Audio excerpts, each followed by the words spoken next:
নমস্কার বন্ধুরা, সময় পুজো ঘরে আপনাদের সবাইকে স্বাগত জানাই।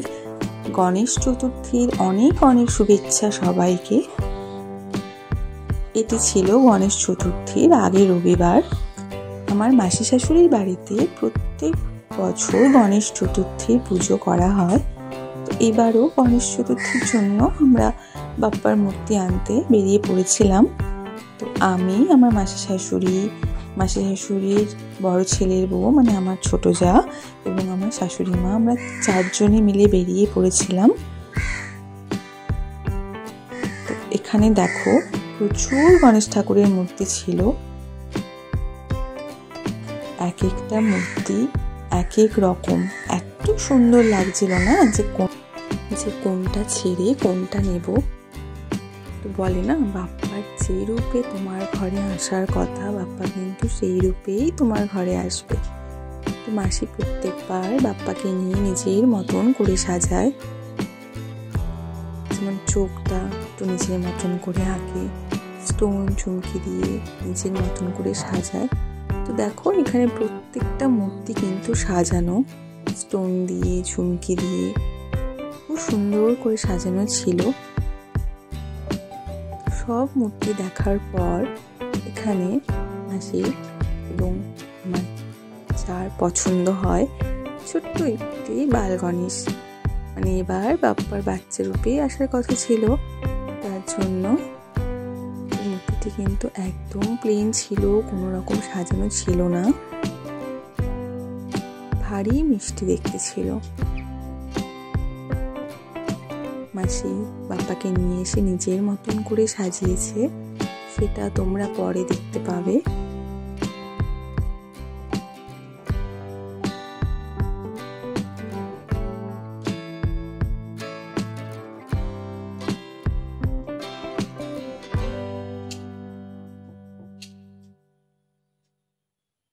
অনেক খোঁজার পরে এই মূর্তিটি পছন্দ হলো।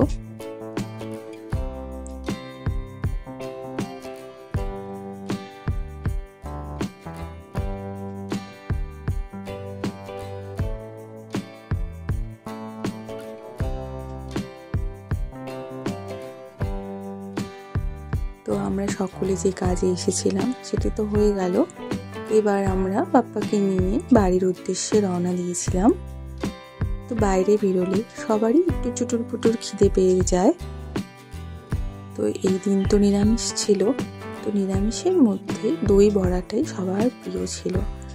তার জন্য আমরা চলে গিয়েছিলাম একটি মিষ্টির দোকানে।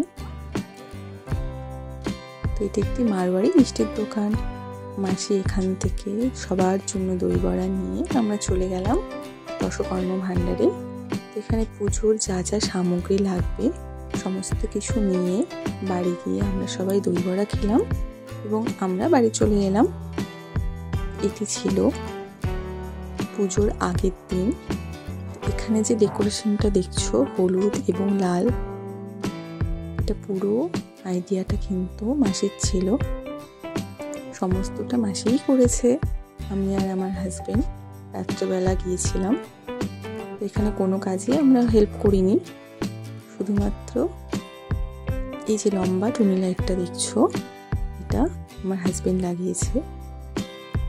ওপরের লাইট থেকে আরম্ভ করে সব কিছুই কিন্তু মাসি করে নিয়েছিল। এরপর আমি আর আমার হাজবেন্ড বাড়ি চলে এসেছিলাম। আমার শাশুড়ি মা সেদিন রাত্রে থেকে গিয়েছিল মাসির বাড়িতে। সুন্দর লাগছে না? আরো ডেকোরেশন বাকি ছিল।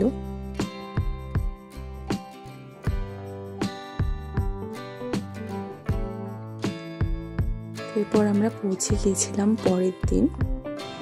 রেডি ছিল গণেশ চতুর্থীর দিন। তো আমরা দুই বউ মিলে এখানে বসিয়েছি, ডেকোরেশন এখনো চলছে, মাসিগুলো সব ছিল। এই যে রিংটা দেখছো এটা অর্ডার দেওয়া হয়েছিল, তো এটি সেদিনই এসেছিল বলে ডেকোরেশন একটু দেরি হয়ে গেছিল।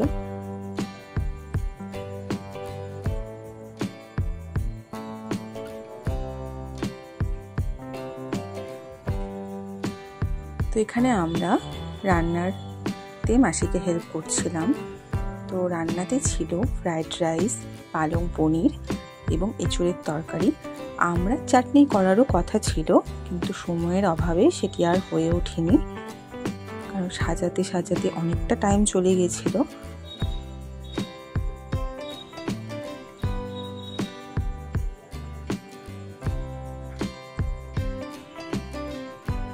এখানে পালং শাক ধোয়া বাছা হয়ে গেছে। আমার যা এখানে পুজোর সমস্ত বাসন মেজে নিচ্ছে। রান্নার ফ্রাইড রাইসের যে রাইসটা সেটি এখানে তৈরি হয়ে গেছে এবং পালং শাক এখানে ভাপাতে দেওয়া আছে।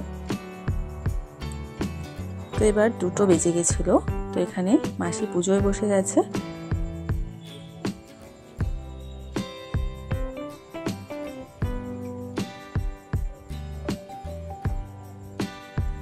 ঘট বসানোর জন্য এখানে গঙ্গা মাটি দিয়ে জায়গাটা তৈরি করে নেওয়া হচ্ছে। এরপর ছিল গণপতি বাপ্পাকে বরণ করে ঘরে আনা। এই মুহূর্তটা কিন্তু সত্যি ভীষণ সুন্দর।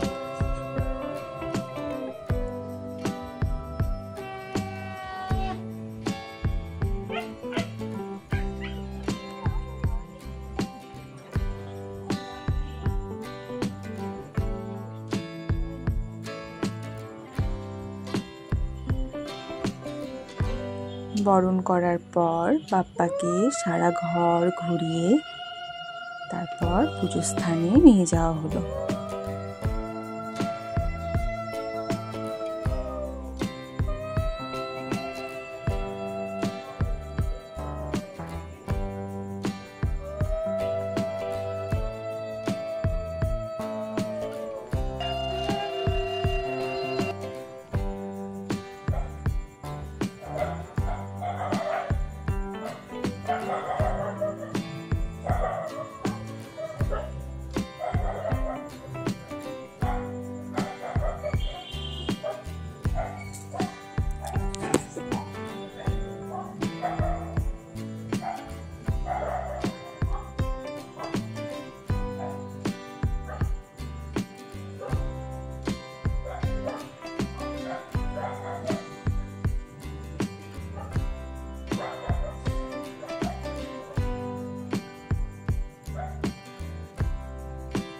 তো এখানে ঘট বসিয়ে নেওয়া হলো।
আমরা বাড়ির সব মেয়েরাই উপোস করেছিলাম।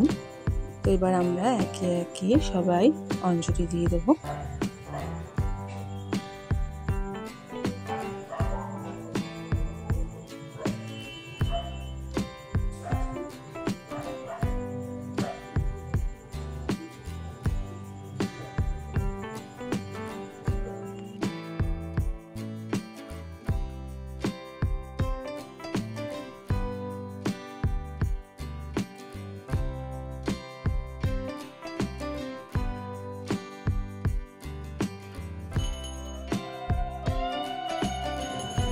এবার আমরা এক এক করে সবাই বাপ্পার আরতি করে নেব। পুজো কিন্তু খুব ভালোভাবে হয়েছে।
পুজো শেষ হওয়ার পরে আমরা সবাই একসাথে বসে প্রসাদ খেয়ে নিলাম।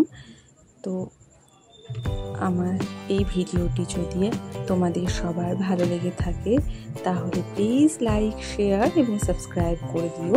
দেখা হচ্ছে পরের ভিডিওতে। ততক্ষণের জন্য সবাই ভালো থেকো, সুস্থ থেকো। বাপ্পা সবার ভালো করুক। গণপতি বাপ্পা মোরিয়া।